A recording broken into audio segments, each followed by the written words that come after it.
Bismillahirrahmanirrahim. Assalamualaikum warahmatullahi wabarakatuh.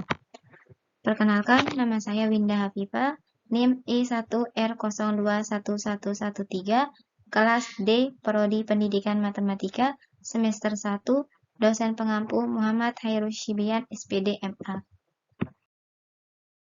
Baik, di sini saya akan menjelaskan tentang paragraf mata kuliah Bahasa Indonesia. Apa sih paragraf tuh? Paragraf dalam Kamus Besar Bahasa Indonesia ialah bab dalam suatu karangan yang mengandung satu ide pokok dan penulisannya dimulai dengan garis baru. Sedangkan secara umum, paragraf ialah gagasan yang berbentuk serangkaian kalimat yang saling berkaitan satu sama lain. Sedangkan paragraf yang baik itu ada 5. Yang pertama, kesatuan paragraf. Yang kedua, kepaduan paragraf. Yang ketiga, kelengkapan dan ketuntasan. Yang keempat, keruntutan. Dan yang kelima, konsistensi. Kesatuan paragraf. Sebuah paragraf dikatakan memiliki kesatuan jika paragraf itu hanya mengandung satu gagasan utama dan kalimat-kalimat dalam paragraf mengarah pada satu pokok atau tidak menyimpang dari pokok pembicaraan. Adapun contoh paragraf tanpa kesatuan. Pada saat ini, manfaat internet sebagai sarana komunikasi di tengah-tengah masyarakat sangat besar. Internet dipandang sebagai sarana yang tidak dapat diabaikan dalam kehidupan sehari-hari. Penulisan karya ilmiah ini bertujuan untuk mengetahui peran, manfaat, dan dampak negatif internet bagi masyarakat. Selain itu, tujuan penulisan karya ilmiah ini adalah untuk mengetahui dan mendalami fasilitas dan perkembangan internet. Adapun kepaduan paragraf. Kepaduan paragraf.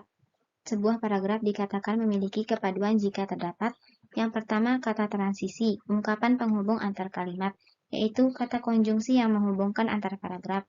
Contohnya, menjadi seorang pemimpin tidak hanya butuh niat dan pengalaman saja. Yang kedua, referensi, yaitu bagian tertentu dari buku atau publikasi ilmiah yang dapat dipergunakan sebagai dasar atau penegasan pernyataan melalui fakta-fakta yang teruji.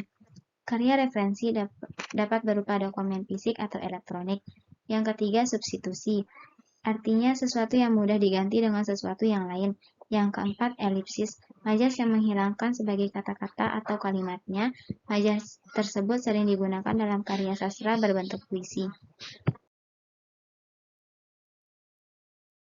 Yang kelima, sinonim, yaitu hubungan semantik yang menyatakan adanya kesamaan makna antara satu kata dengan kata lainnya. Yang keenam, antonim, yaitu hubungan semantik antara dua buah satuan ujaran yang maknanya menyatakan kebalikan, pertentangan, atau kontras antara yang satu dengan yang lainnya. Yang ketujuh, hiponim, yaitu sebuah kata atau frasa yang gugus semantiknya atau artinya tercakup di dalam kata lain, yaitu hipernimnya atau kata umumnya. Yang kedelapan, kemeroniman, yaitu konsep yang mengacu pada hubungan bagian sampai seluruh.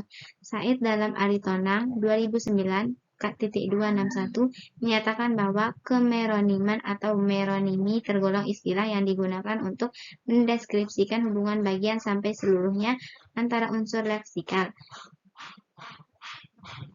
Yang kesembilan, repetisi, yaitu bagian dari majas penegasan dan kerap digunakan sebagai sarana retorika.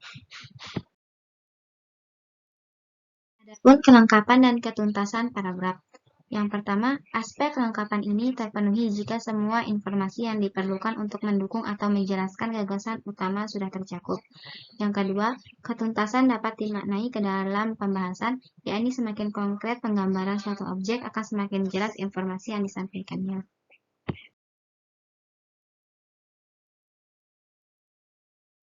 Adapun konsistensi, yaitu konsistensi dalam ilmu logika adalah teori konsistensi merupakan sebuah semantik yang lainnya tidak mengandung kontradiksi.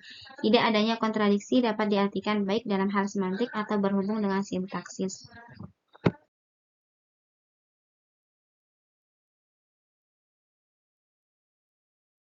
Adapun jenis-jenis paragraf. Yang pertama, paragraf deduktif.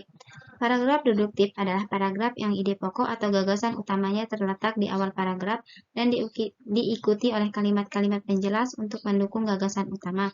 Ide pokok atau gagasan utama berupa pernyataan umum yang dikemas dalam kalimat topik. Yang kedua, paragraf induktif. Paragraf induktif adalah jenis paragraf yang berkelebihan dari paragraf deduktif, yakni gagasan utama paragraf induktif berada di akhir kalimat dalam paragraf. Jenis paragraf induktif pasti akan diawali dengan penyebutan peristiwa khusus atau penjelasan yang berfungsi untuk mendukung gagasan utama. Yang ketiga, paragraf campuran. Paragraf campuran adalah paragraf yang kalimat utamanya diletakkan di dua bagian. Contoh yang sering ditemukan adalah diletakkan di bagian awal dan di akhir paragraf. Dua kalimat utama yang digunakan sebenarnya sama, tetapi disajikan dengan kata-kata yang berbeda untuk penekanan inti masalah. Yang keempat, paragraf ineratif. Jenis paragraf ineratif merupakan paragraf yang memiliki ide pokok di tengah-tengah paragraf.